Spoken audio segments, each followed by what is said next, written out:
به نام خدا و با عرض سلام و عرض ادب خدمت عزیزان علاقمند به فراگیری هنر خوشنویسی و هنردوستان گرامی. مجددا خدای رو شاکریم که توفیق آموزش این هنر و عزیزان نصیب این بنده شد و چند جلسه ای رو در خدمت عزیزان بودیم.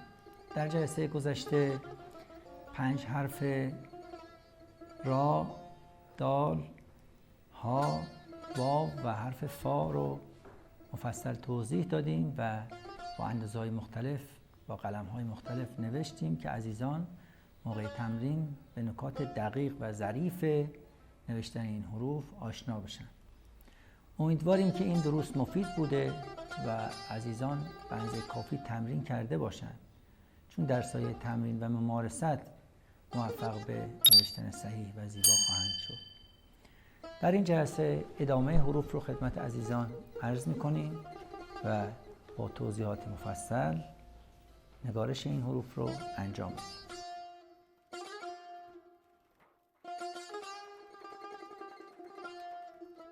حرفی که این جلسه خدمت عزیزان می‌نویسیم حرف میم هست. میم به صورت مفرد، ابتدا به صورت یک نقطه کمشیب در بالا نوشته میشه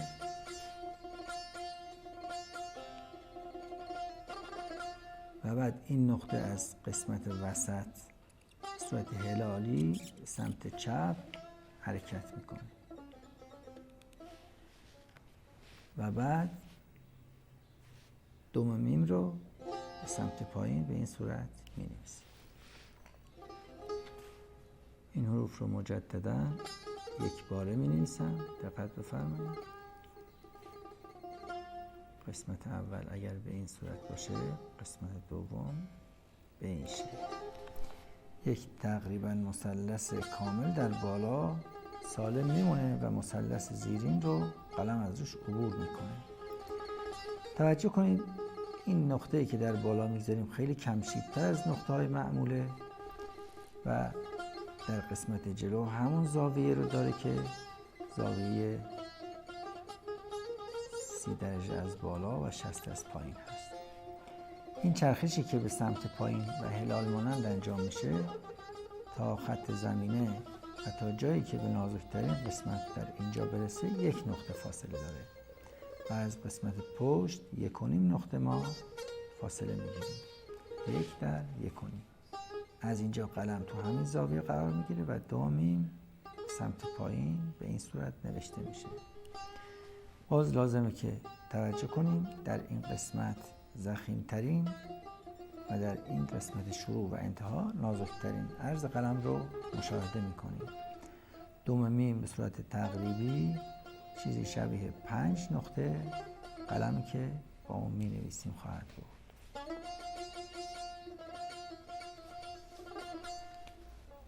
دقت بفرمایید. این حرف رو یک باره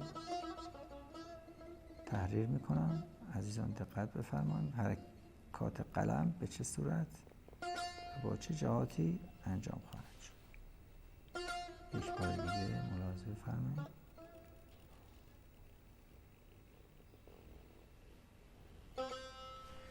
هیچ ضرورتی نداره که عزیزان یک باره بنویسن، ولی می شود این حروف رو با یک حرکت قلم کلی این حروف که عرض کردیم رو نوشت.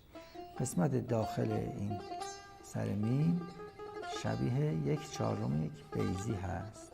این قسمت رو به 1/4 بیضی ما می توانیم شبیه کنیم. حرف بعدی حرف تا هست. قسمت بالا به این صورت نازک و بعد با نصفه قلم به صورت دورانی به سمت پشت حرکت میکنه. از اینجا چیزی شبیه به یک ری خنجری شبیه یک مثلث میمونه شروع و متصل میشه. یک الف نازک هم که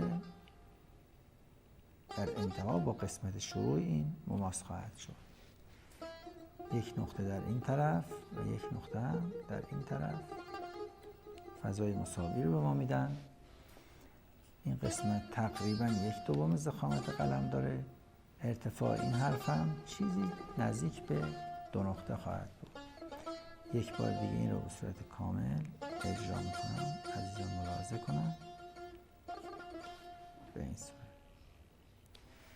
این حرف رو حتی میشه از قسمت الف شروع کرد،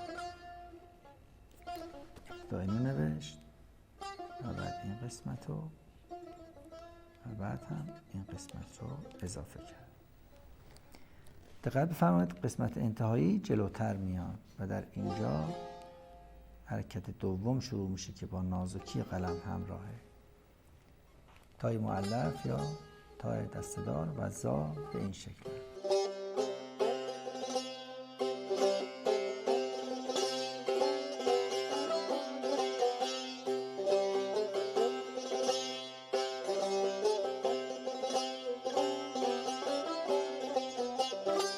از اینجا به بعد حروف مدور شروع میشه که شبیه نیم بیضی هستند. در قسمت دوم ابتدا یک الف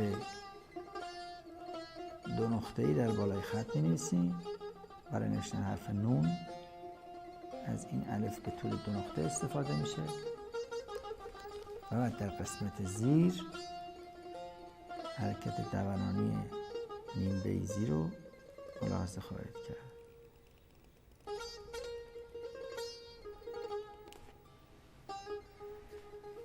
خب انتهای این حرف قبل از اینکه به سطح افقی ابتدای این حرف برسه متوقف میشه و چیزی شبیه 2/3 نقطه که از نیم بیشتره فاصله بین ارتفاع شروع و انتها هست.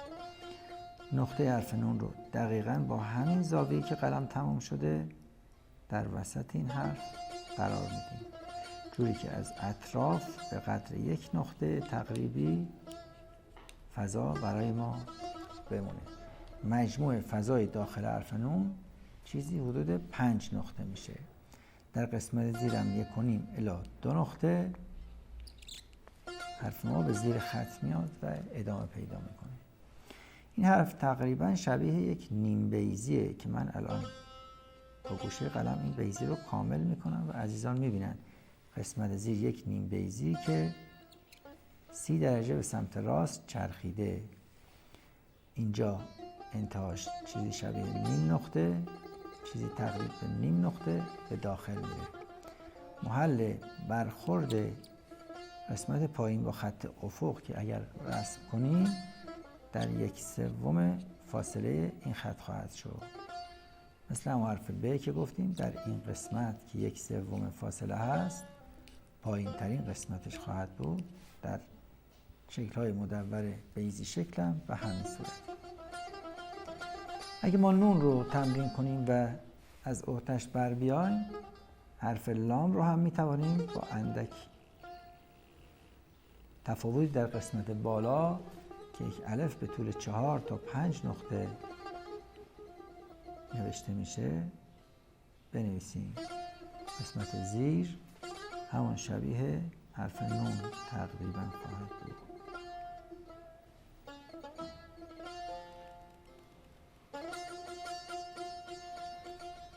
اگر این حرف رو ادامه بدیم به ابتدای شروع این حرف متصل میشه.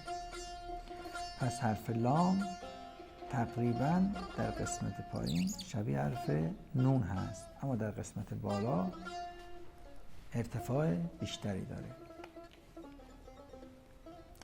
حرف بعدی حرف قاف هست. حرف قاف رو مثل حرف فا می نویسیم، منتها کمتر به سمت پشت میبریم، سریع اقدام به پایین آوردن میکنیم.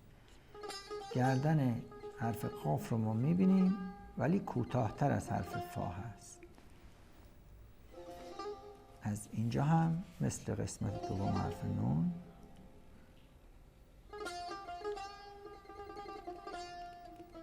عزیزان دقت بفرمایید به این صورت می‌نویسیم که با کامل کردن این بیضی، این بیضی شبیه انتهای لام و نون رو در اینجا خواهیم دید.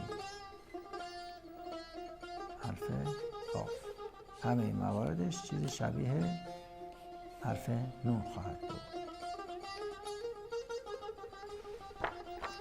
حرف بعدی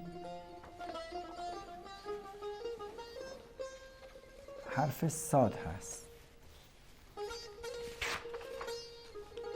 عزیزان دقت کنند در قسمت شروع این حرف شبیه حرف تا بود که قبلا عرض شد، تایی که این قسمت الفش رو نمی نویسیم. در قسمت زیر با 2/3 قلم ما حرکت میکنه و در قسمت بالا 1/2. از قسمت شروع هم یه مقدار به سمت بالا که حرکت کرد با گوشه قلمی رو به سمت پایین هدایتش میکنیم و در قسمت زیر شبیه قسمت دوم حرف نون و لام و قاف.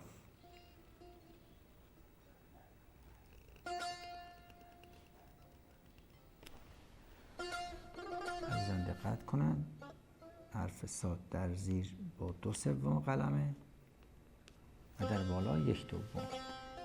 طول این قسمت 2 نقطه خواهد بود و در اینجا چیزی شبیه 1.5 نقطه. یک بار دیگه قسمت اول و دومی حرف رو می نویسم.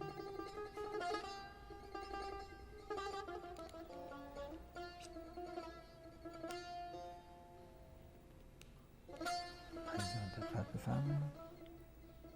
ابتدا نازک و بعدم با نصف قلم میچرخه به سمت راست و بعد در زیر با 2/3 قلم یک هلالی و بعد حرکت به سمت پا. حرف بعدی از این حروفی که مدور هستن حرف سینه. ما حرف سین رو به 2 شکل کشیده و دندان دار می نویسیم. ابتدا راجع به دندانه ها صحبت کنم. شکل دندانه ها نیم بیضی هایی هستن که یکی یکی به سمت پایین حرکت می کنن. اگه این رو کامل کنیم بیضی هاشون، دوستان می بینن که بیضی های مایل به راستی هستن که برش خوردن.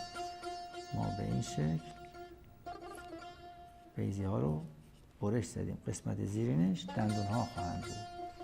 در اینجا 2 دندانه که پله پله به سمت پایین میان، ضخامتشون هم تقریبا نصف پهنای قلمه مشاهده میکنیم. قسمت اول با نصف قلم به این صورت و بعد به سمت پایین هدایت میشه و بعد از اینجا چیزی شبیه قسمت دوم حرف صاد.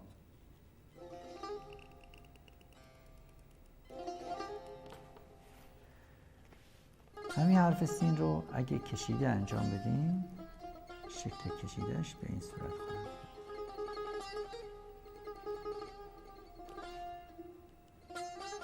ابتدا خیلی کم حرکت تقریبا افقی و بعد یک شیب تند و بعد یک حرکت ملایم و قدری هم سمت بالا میره و برمیگرده مثل سینه دنده‌دار به خط زمینه متصل میشه. و باز قسمت بعدی رو هم شبیه قسمت زیرین حرف سین.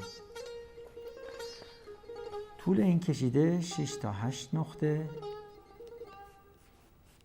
به دل بخواه نویسنده میتواند باشه و شیب ارتفاعی این هم از 2 نقطه تا 3 نقطه به دلخواه نویسنده. هر چقدر طول کشیده ما کوتاه تر باشه طبیعتاً ارتفاع کمتری هم خواهد داشت.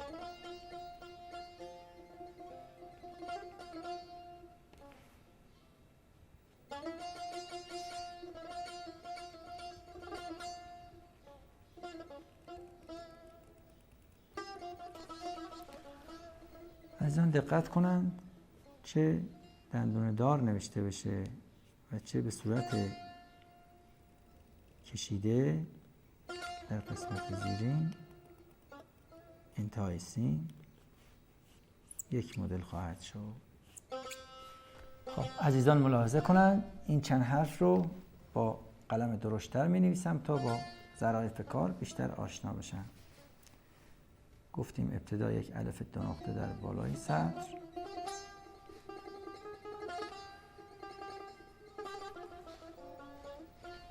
و بعد در قسمت زیر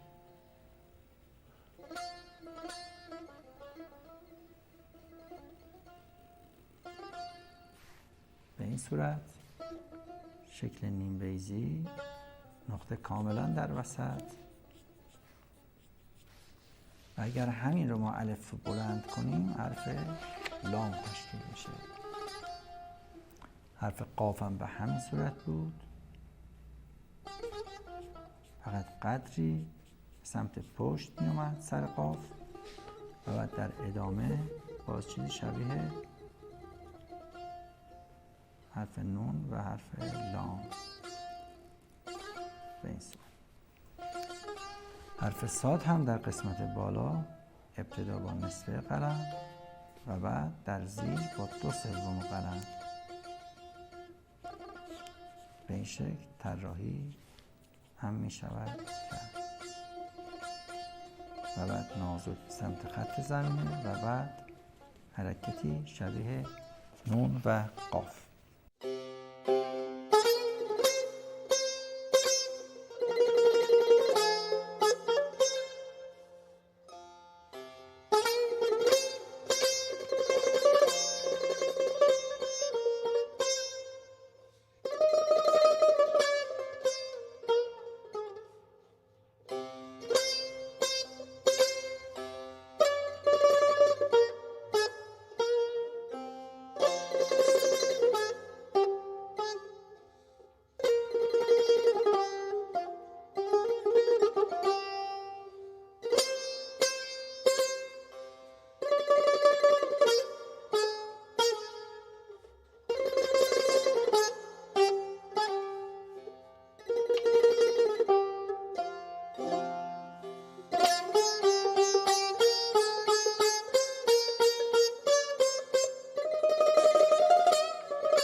امیدوارم که این چند حرف رو هم مثل حروف گذشته با دقت فرا گرفته باشید و با تمرین و ممارست موفق به خوب نوشتن و زیبا نوشتن شده باشید.